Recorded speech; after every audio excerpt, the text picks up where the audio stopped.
kabar teman-teman? Di tengah pandemi kini, kita di rumah aja dulu ya. Jadi kesempatan ini kita akan belajar melalui proses belajar daring. Nah, kesempatan ini kelompok kami akan menjelaskan materi tentang merancang dan mengelola saluran pemasaran terintegrasi. Nah, sebelum kami menjelaskan materi kami akan memperkenalkan kelompok kami.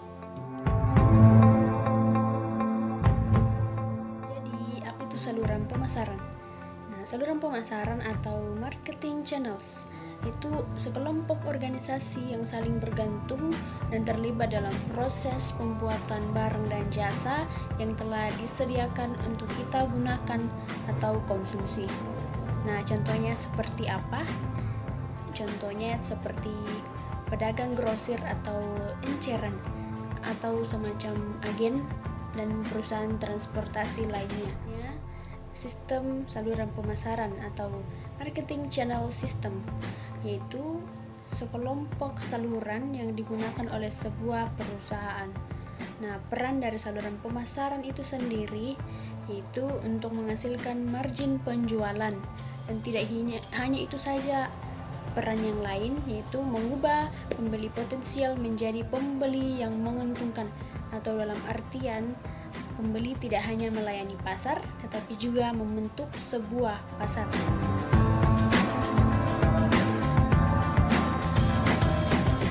Penjelasan materi selanjutnya yaitu tentang strategi pemasaran dengan saluran pemasaran. Strategi pemasaran terbagi menjadi dua, yaitu yang pertama strategi dorong atau push strategi, dan yang kedua strategi tarik atau pull strategi. Pengertian dari strategi dorong atau push strategi yaitu menggunakan tenaga penjualan, uang promosi dagang, atau sarana lain milik produsen untuk mendorong perantara mempromosikan dan menjual produk ke pengguna akhir.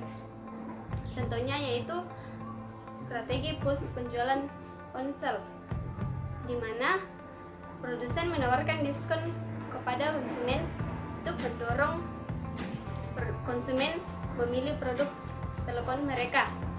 Sedangkan pengertian dari strategi tarik yaitu menggunakan iklan promosi atau bentuk komunikasi lain untuk meyakinkan konsumen memilih produk dari perantara.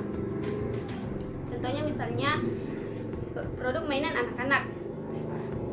Perusahaan mengiklankan produk anak-anak tersebut, lalu orang tua atau anak-anak tersebut melihat iklan tersebut, lalu mereka membelinya ke pengecer dan pengecer memesan ke produsen. Materi selanjutnya yaitu tentang perkembangan saluran. Perkembangan saluran terbagi menjadi 5. Yang pertama, di pasar yang lebih kecil, yaitu perusahaan dapat menjual langsung ke pengecer. Yang kedua, di pasar yang lebih besar, perusahaan dapat menjual melalui distributor. Yang ketiga, di daerah urban, yaitu perusahaan bekerja sama dengan perdagangan lini terbatas. Yang keempat, di daerah pedesaan, yaitu perusahaan dapat bekerja sama dengan barang umum. Dan yang kelima, di lingkup negara, yaitu dengan warabala eksekutif, gerai, agen penjual internasional atau pasar internasional. Selanjutnya tentang sistem saluran berorientasi sesuai, terdiri dari 4, yaitu yang pertama fungsi peluang atau kondisi lokal, yang kedua ancaman dan peluang yang muncul, dan yang ketiga kerjasama dan kapasitas perusahaan, dan yang keempat faktor-faktor lainnya. Belanja berdasarkan kebiasaan. Kedua, pencari kesepakatan yang bernilai tinggi. Ketiga, pembelanja yang mencintai keragaman. Keempat, pembelanja dengan keterikatan yang tinggi. Kemudian ada 3 tipe pembelanja yang dilayani pengecer, yaitu pertama, pelanggan jasa atau kualitas, yaitu dia memperhatikan keragaman dan kinerja produksi toko. Kedua, pelanggan nilai atau harga, yaitu dia cermat dalam mengeluarkan uang. Kemudian ketiga, pelanggan dengan hubungan yang erat, yaitu dia mencari toko yang sesuai dengan dirinya atau anggota atau kelompok. Kemudian ada 5 aliran pemasaran di dalam saluran pemasaran, yaitu pertama physical flow, kedua title flow, ketiga payment flow, keempat information flow, dan kelima information flow. Baik, sekian dari saya. Selebihnya saya mengucapkan terima kasih. Yaitu tingkat saluran. Tingkat saluran ini ada 4. Yang pertama, tingkat saluran 0. Nah, seperti apa ini tingkat saluran 0? Tingkat saluran 0 ini sama halnya dengan pemasaran secara langsung, yaitu produsen menjual langsung ke pelanggan akhir. Yang kedua, tingkat saluran 1. Nah, tingkat saluran 1 ini hanya mencakup satu perantara saja, yaitu pengecer. Nah, yang ketiga, tingkat saluran 2. Nah, tingkat saluran 2 ini hanya mencakup 2 perantara, yaitu pedagang grosir dan enceran. Nah, yang terakhir yaitu tingkat saluran 3. Nah, tingkat saluran 3 ini mencakup 3 perantara. Yang pertama yaitu pedagang grosir, yang kedua pedagang besar, dan yang terakhir enceran. Nah, bagi produsen, semakin banyak tingkat saluran, maka akan semakin banyak mempersulit mendapat informasi tentang pelanggan akhir dan penerapan kendali. Nah, untuk lebih jelasnya, kita bisa lihat di slide berikut ini. You're insecure, don't know what for. You're turning heads when you walk through the door. Don't need makeup to cover up. Yaitu yang pertama, saluran tingkat 0. Saluran tingkat 0 adalah saluran yang menyalurkan barang kepada pelanggan industri langsung oleh industri. Yang kedua, saluran tingkat 1. Saluran tingkat 1 adalah saluran yang menyalurkan barang yang dihasilkan oleh produsen kepada pelanggan industri dengan distributor sebagai perantara. Saluran tingkat 2 adalah saluran ini menyalurkan barang yang dihasilkan oleh produsen kepada pelanggan industri dengan perwakilan produsen dan distributor industri sebagai perantara. Yang ketiga, saluran tingkat 3. Saluran ini menyalurkan barang yang dihasilkan oleh produsen kepada pelanggan industri dengan cabang penjualan dan perwakilan industri dan distributor sebagai perantara. Selanjutnya, keputusan manajemen saluran. Yang pertama, memilih anggota saluran. Produsen harus menentukan karakteristik yang membedakan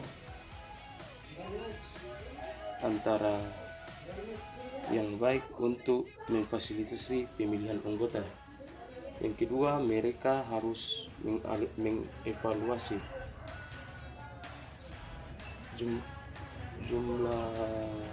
jumlah tahun dalam bisnis lini lain, yaitu dijual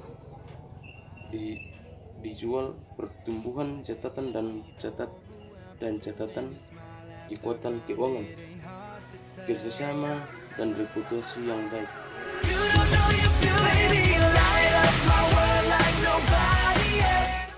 Alternatif utama. Tiap alternatif harus dievaluasi menurut 3 kriteria. Yang pertama, kriteria ekonomi, yang kedua kriteria pengendalian, dan yang ketiga kriteria adaptasi. Kriteria ekonomi adalah kriteria sistem ekonomi yang baik, misalnya sistem ekonomi yang bersangkutan untuk mencapai tanda kehidupan yang tinggi. Contohnya, memberikan kemungkinan bagi suatu pertumbuhan ekonomi yang standar dan menghormati kebebasan ekonomi bagi para individu secara wajar. Yang kedua, kriteria pengendalian adalah sebuah perusahaan dalam sistem pengendalian sangat diperlukan karena berperan besar dalam perkembangan perusahaan. Contohnya, jika tidak ada sistem pengendalian dalam suatu perusahaan, maka secara otomatis perusahaan tersebut akan sangat rentan dengan kemudahan. Begitu pula sebaliknya, jika sistem pengendalian ada dalam suatu perusahaan yang bekerja baik, maka otomatis perusahaan tersebut akan sangat berkembang. Yang ketiga, kriteria adaptasi. Kriteria adaptasi adalah penyesuaian diri terhadap lingkungan. Penyesuaian dapat mengubah diri sesuai dengan keadaan lingkungan dan dapat juga mengubah lingkungan sesuai dengan keinginan pribadi. Contohnya, menghalangi tindakan dari lingkungan, mengeluarkan ketegangan sosial, mempertahankan kelanggengan kelompok atau unit sosial, dan bertahan hidup. Dan saya lanjut ke materi selanjutnya, yaitu melatih dan memotivasi anggota saluran. Melatih kekuatan saluran adalah kemampuan untuk mengubah anggota saluran sehingga mereka mengambil tindakan yang akan mereka lakukan. Jenis-jenis kekuatan produsen ada 4, yaitu kekuatan koerversif, kekuatan penghargaan, kekuatan resmi, dan kekuatan ahli. Kekuatan koerversif adalah praktek menempatkan tekanan langsung pada pihak lain untuk melakukan perilaku tertentu. Misalnya, ketidakpatuhan untuk memilih konsekuensi yang akan merugikan yang disebut juga dengan kekuatan paksa. Kekuatan paksa seperti ini mengambil posisi dan kekuatan untuk mempengaruhi proses pengambilan keputusan orang lain. Contohnya, berusaha untuk memaksa orang lain untuk patuh daripada mempengaruhi perilaku mereka melalui persuasi. Dan manajer mengancam bawahannya untuk memecat atau memotong gaji mereka jika tidak mengikuti perintah mereka. Yang kedua, kekuatan penghargaan. Kekuatan penghargaan adalah keberadaan karyawan yang baik dan berprestasi dalam sebuah perusahaan yang turut menunjang kemajuan bersama. Contohnya, karyawan yang memiliki prestasi atau keunggulan dalam sebuah perusahaan perlu diberikan penghargaan atau perlakuan yang baik agar karyawan lainnya ikut terpacu dan termotivasi untuk mengikuti jejaknya. Yang ketiga, kekuatan resmi. Kekuatan resmi adalah kemampuan dalam mempergunakan akal pikiran kita untuk menerima sebuah pekerjaan dengan menggunakan kekuatan dan dapat diraih dari sebuah pemikiran yang lebih baik. Yang keempat, kekuatan ahli. Kekuatan ahli adalah mempunyai kekuatan pembuktian yang bebas dari dalam ahli. Tidak ada pemecatan nilai, kekuatan pembuktian yang sempurna dan menentukan. Sekian dan terima kasih.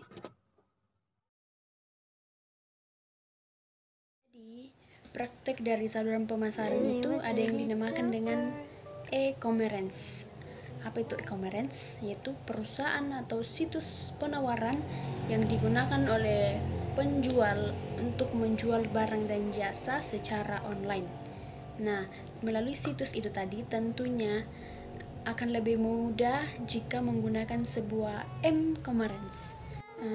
Penjual dan pembeli tidak harus berada di depan komputer untuk mengirim dan menerima sebuah informasi, namun mereka hanya menggunakan sebuah mobile assistant. Jadi banyak orang yang melihat masa depan yang cemerlang dengan yang dinamakan m-commerce atau m-commerce, yaitu pendekatan pada mobile phone. Demikian penjelasan kami. Harapan kami, apapun yang kami sampaikan dan jelaskan ini, kita dapat mengerti bersama-sama. Dan terima kasih juga buat dosen yang selalu membimbing kami melalui proses belajar seperti ini di tengah COVID-19. Salam sehat.